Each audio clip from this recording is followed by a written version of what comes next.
Harusnya memang saya sidang itu di bulan Agustus 2021, tapi qadarullah pada saat itu bapak saya sakit, harus dirawat di rumah sakit, harus isolasi, dan saya sebagai anaknya, saya pikir kesempatan merawat orang tua tidak datang dua kali, jadi saya merelakan waktu untuk tidak ikut sidang di bulan Agustus itu, padahal sudah beres semuanya.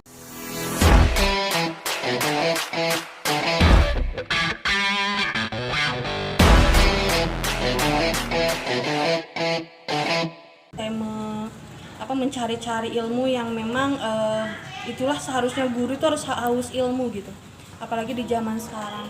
Tahun 2000, saya lupa ya, tahun 2000 berapa saya ikut gabung bersama IGI Kota Cimahi, dan alhamdulillah sebelum pandemi kalau IGI Kota Cimahi sudah berbasis teknologi ya, segala rupanya, mulai dari pelatihan, nanti kita terapkan ke anak-anak juga berbasis teknologi gitu. Nah, saat kemarin pandemi pun kami guru-guru yang basicnya dari IGI itu tidak merasa kesulitan saat mengajar online gitu, karena memang kami dari awalnya sudah dibekali itu.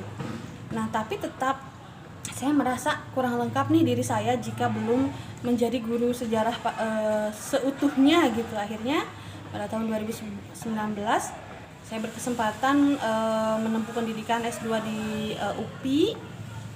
Alhamdulillah saya lulus Pak, cum laude 3,88. Alhamdulillah.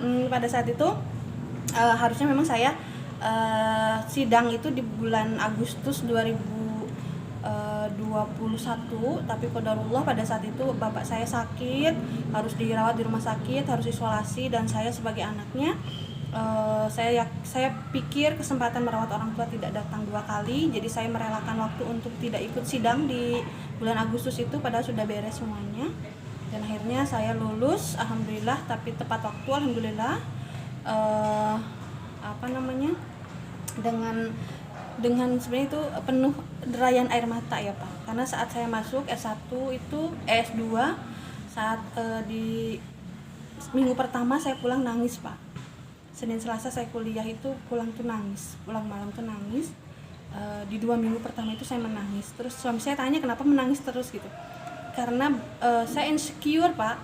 Karena saat masuk di sana semua teman-teman saya itu dari sejarah. Ada yang dari Unpad, dari UPI khususnya, dari UIN yang sejarah kebudayaan Islam. Hanya saya yang bukan jurusan sejarah, S1 saya pendidikan luar sekolah. Tapi di sana suami saya menguatkan, semua orang punya kekurangan dan punya kelebihan. Kita sudah mengetahui kekurangan kita apa, saatnya kekurangan itu kita tutup dengan kelebihan kita. Nah, makanya saya pada saat itu berpikir saya nggak usah mikirin kekurangan saya harus tonjolkan apa kelebihan saya, sehingga kekurangan saya itu pelan-pelan harus saya tidak ditutupi ya, maksudnya diminimalkan mungkin kekurangan saya untuk ditonjolkan. Tapi saya harus menonjolkan justru kelebihan saya yang mungkin orang lain tidak memiliki itu. Dan akhirnya berangkat dari situ saya mulai lagi percaya diri untuk menyelesaikan kuliah tepat waktu. Pertanyaan terakhir, kan mengajar sejarah untuk generasi muda sekarang tuh nggak mudah ya Bu ya. Bagaimana menumbuhkan minat mereka untuk bisa belajar sejarah, bukan hanya sekedar mencari nilai saja. Kira-kira ada tips atau kiat untuk generasi muda agar cinta sejarah?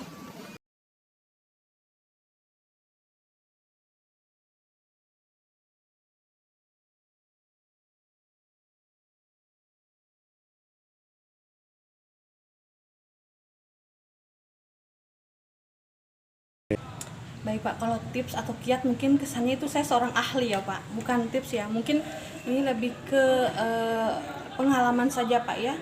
Intinya bahwa saya mengajar di tingkat sekolah menengah itu saya bertemu dengan anak-anak ABG, istilahnya mereka generasi milenium ya, generasi Z atau mungkin strawberry generation yang istilahnya mereka sangat sekali kental dengan dekat sekali dengan teknologi, dekat sekali dengan perubahan-perubahan zaman. Nah, kita sebagai guru, mungkin guru apapun itu, terlepas dari guru sejarah saja, harus mengikuti apa sih yang anak-anak sukai, apa sih anak-anak yang anak-anak mau begitu. sehingga saat kita mau memasukkan sebuah pesan, baik itu misalnya pesan pembelajaran ataupun pesan sejarah yang otomatis nantinya dampaknya akan dirasakan oleh bangsa dan negara tentunya Pak ya. Kalau belajar sejarah itu nanti bagaimana anak-anak itu tumbuh menjadi generasi yang jauh lebih baik dari generasi sebelumnya. Tapi saat di masa lalu itu ada satu hal yang baik, nah mereka mencontohnya di masa sekarang supaya masa yang akan datang mereka bisa membangun bangsa dan negara ini jauh lebih baik. Nah makanya dari itu kan sejarah itu belajar sejarah itu tidak akan lepas dari 3 unsur waktu ya, masa lalu, masa sekarang, dan masa yang akan datang. Pasti keterkaitan selalu ada. Nah mungkin bukan tips ya, tapi lebih cenderung kita mungkin harus lebih bisa mendekatkan diri pada mereka, karena kita mengajar di sekolah menengah. Kita bisa memposisikan kapan kita jadi guru, kapan kita jadi siswa, kapan kita berbicara, kapan kita mendengarkan mereka. Mungkin kalau di guru yang di kelas menengah, kita harusnya lebih sedikit berbicara tapi lebih banyak mendengarkan, lebih lebih membatasi perintah. Walaupun mereka sekolah menengah, tapi mungkin sewaktu-waktu kita perlakukan mereka seperti anak kecil yang kita sayangi, yang kita hargai keberadaan mereka. Jadi jangan lupa selalu bilang terima kasih kepada mereka saat mereka melakukan suatu hal yang baik. Lalu saat kita membutuhkan sesuatu, jangan lupa ucapkan minta tolong kepada mereka, sehingga besar harapan mereka dapat menghargai kita sebagai seorang guru, sebagai orang dewasa, dan sebagai teman mereka. Begitu. Nah, sekarang ada pertanyaan dadakan yang harus dijawab dengan cepat. 2 kata tentang sejarah. 2 kata, asik banget.